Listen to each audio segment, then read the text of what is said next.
According to President Obama, we've got ISIS contained. Terror isn't the world's biggest threat. It's climate change. So let's battle the weather with all our might. Nothing will deter us from building the future we want for our children. What greater rejection of those who would tear down our world than marshaling our best efforts to save it? I believe, in the words of Dr. Martin Luther King Jr., that there is such a thing as being too late. And when it comes to climate change, that hour is almost upon us. Our Commander-in-Chief talking tough today about a very dangerous enemy we need to slay. One of the enemies that we'll be fighting at this conference is cynicism. The notion we can't do anything about climate change.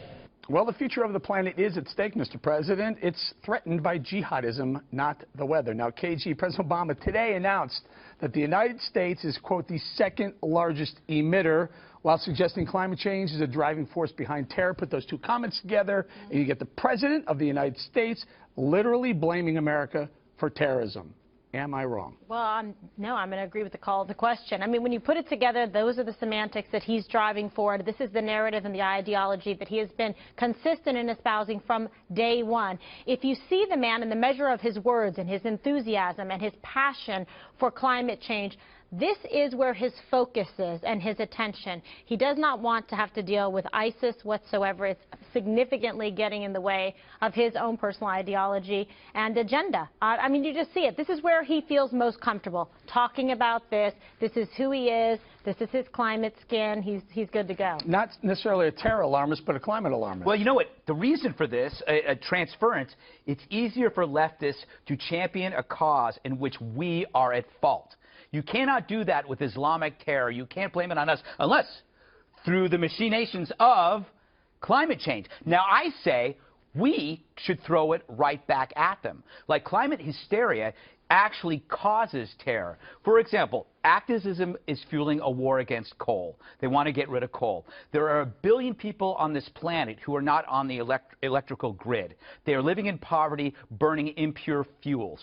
That makes them vulnerable to the desperate move into cities where they aren't wanted, i.e. they end up becoming fodder for terror machines. So by preventing these poor people from getting cheap fuel, you're actually making them vulnerable to terror. So in a sense, it is his climate conference, it is his climate hysteria that is leading to terrorism. All right, Dan, we'll get to Dan in a second. But Kirsten, yes.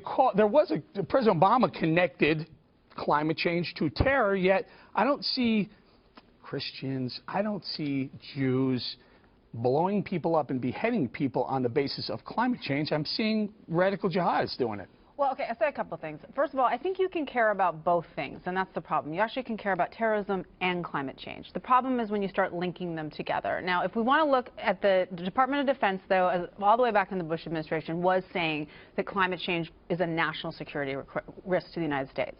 I think the president's going a little bit further, though. I think when you start talking specifically about terrorism, and I think we know there are a lot of root causes to terrorism, that if you take climate change out of the equation, it's still going to be happening, right? Yeah. Dana, is it a cheap shot to do what he did today?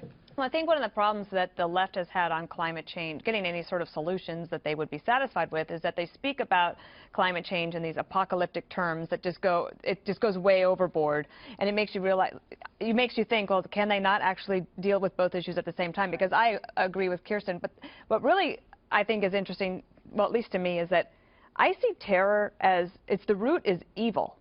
Okay, climate change is a scientific issue. That is, it's based on how we actually fuel all of our lives. And if it's real or not, I happen to think that you can at least try to believe that the science is real and then take measures to deal with it. Our carbon footprint in the United States has actually been shrinking over the last 15 years. Well, ISIS, their footprint is growing, and that is where they are able to plot and plan attacks that could actually hurt people today. So I do think that they could have done two things at once. A couple of stats while you bring it up. The carbon footprint of that climate change summit, 300,000 tons of CO2 emitted. Imagine what this effort could have been devoted to, like in terror, if you would replace climate change with with the word terror when he said, when it comes to terror, that hour is almost upon us. That would make sense. Like, obsessing over climate change during the time of ISIS, it's like shaving your legs while you're on the Hindenburg. It makes no sense at all. This link about the drought. Except for the autopsy. Yeah, that's true. You'll look great in the autopsy. That's true. Honestly. You want to look nice. Yeah. But think about the drought being linked to the Syrian civil war. The wheat yields have quadrupled since 1990. They haven't had a problem with it. The farmers have not had a problem. So why would that link be made? Perhaps because it absolves President Obama from his failure during the Arab Spring. If it's climate change, it's not Obama's fault. KG, also, these climate activists, you see, they destroyed a couple of the memorials to the Paris terror victims today. I mean, talk about total disregard for humanity. Total disregard for the sanctity of human life, for unity of nations coming together to unite against the common enemy of jihad. Total lack of prioritization in terms of where the focus should be. Sure, we can talk and we can discuss weather and climate change. Fantastic. After we're done with the patient that's bleeding out on the table. So anybody who goes into a room, you see like a gaping chest wound, it's open, you go to close that and address that. Then you move to the other areas in the extremities that are non-life threatening. That's the problem I have with it. We can focus on a lot of things at the same time, but anybody with a reasonable sense of intelligence and urgency for the situation at hand is going to prioritize in the right way and effectuate change in that direction, and we're not seeing that. All right, let's move on now to the climate hysteria. Today, President Obama recited that same discredited comment Al Gore delivered years ago. Listen. I saw the effects of climate change firsthand in our northernmost state, Alaska, where the sea is already swallowing villages and eroding shorelines, where permafrost thaws and the tundra burns, where glaciers are melting at a pace unprecedented in modern times. And it was a preview of one possible future, a glimpse of our children's fate if the climate keeps changing faster than our efforts to address it. Submerged countries, abandoned cities, fields that no longer grow, political disruptions that trigger new conflict, and even more floods of desperate peoples seeking the sanctuary of nations not their own. Sorry, Mr. President, Arctic ice is not actually melting, it's actually growing. And by the way, how are all those warmers going to explain the 19-year, quote, pause in temperatures?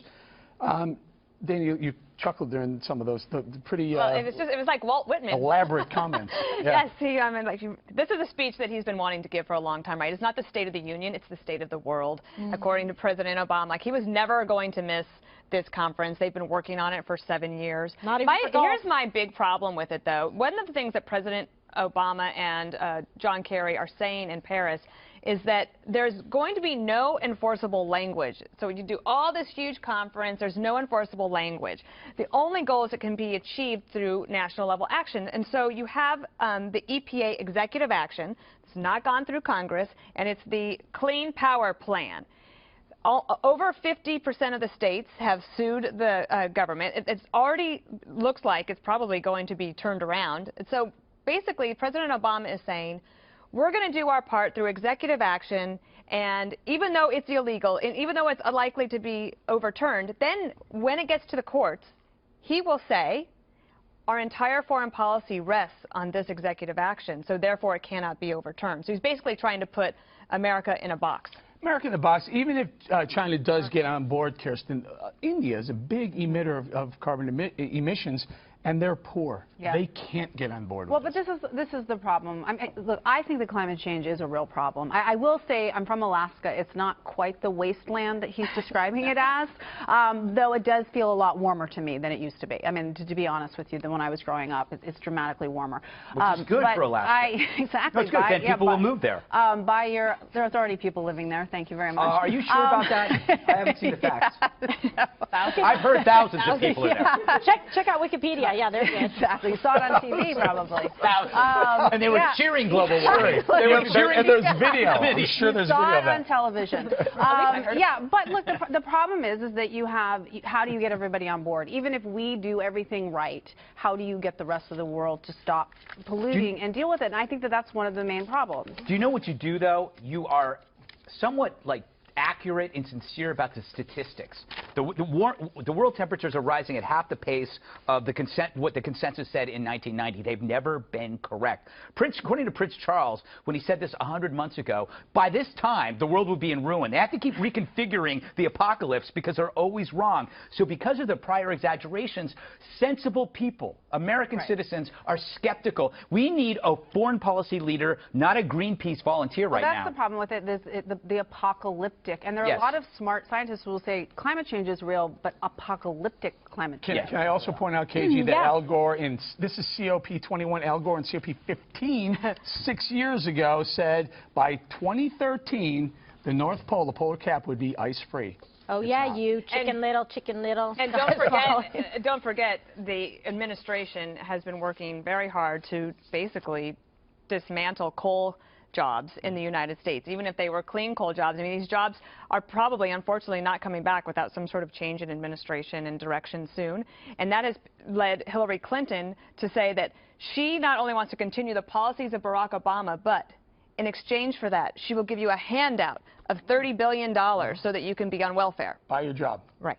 And your political loyalty and your vote. This is just like climate change kabuki theater, you know that, you know right? So just like making themselves look good and feel good by doing this, and even the activist knows nothing's going to get accomplished. Again, it's ocean privilege.